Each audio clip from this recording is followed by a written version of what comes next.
Halo semuanya, selamat datang di channel aku Endang Minggi. Hari ini aku panen singkong, kemudian daunnya ini aku petik-petikin ya. Aku akan masak menjadi sayur tumbuk daun singkong. Tetapi jangan salah, ini bukan ditumbuk, tetapi saya memakai blender agar mudah, agar cepat.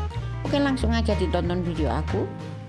Untuk bahan yang pertama, saya memakai 3 ikat daun singkong. Kemudian daun singkong ini kita ambil yang muda, kita petik yang muda seperti ini.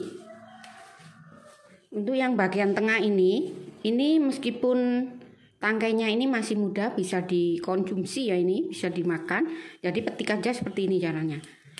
Nah, seperti ini. Setelah daun singkongnya kita petik, kemudian kita iris-iris biar nanti lebih mudah untuk menghancurkannya. Lalu dicuci, masukkan dalam blender. Kemudian beri air secukupnya supaya lebih mudah hancur si daun singkongnya. Tutup lalu tekan tombol manual 2-3 kali.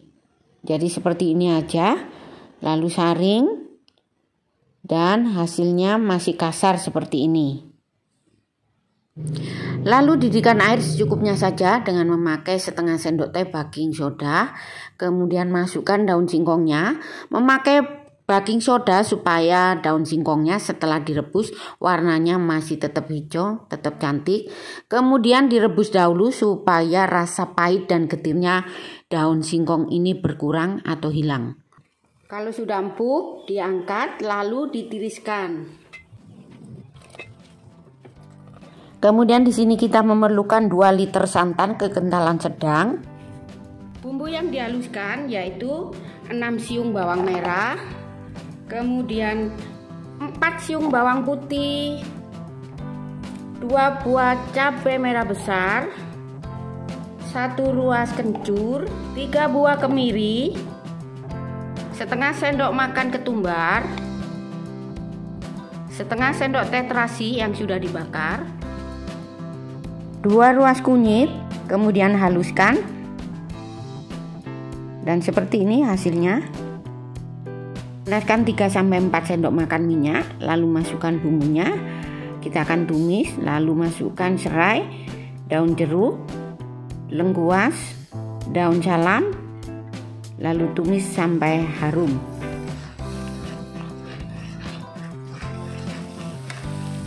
Kalau minyaknya sudah bening, masukkan daun singkong yang sudah direbus tadi. Tumis sebentar daun singkongnya, lalu masukkan santannya, masukkan garam secukupnya, masukkan 10 buah cabai rawit merah yang utuh, 1 sendok makan gula pasir, setengah sendok teh penyedap, masukkan setengah sendok teh kaldu bubuk. Kalau sudah, tes rasa dahulu. Bila dirasa cukup, garamnya, gulanya, kemudian gurihnya itu sesuaikan dengan selera pemirsa. Kalau sudah, matikan apinya dan siap dihidangkan. Sayur daun singkongnya sudah mateng, ini rasanya gurih, mantep. Dan ini merupakan masakan yang sangat sederhana, bahannya mudah didapat, murah, tapi rasanya enak, lezat sekali. Oke ya, sampai di sini video saya. Terima kasih buat yang sudah menonton, sudah like, sudah subscribe, sudah komen, dan sudah share video saya. Terima kasih banyak. Selamat mencoba. See you in next video. Bye.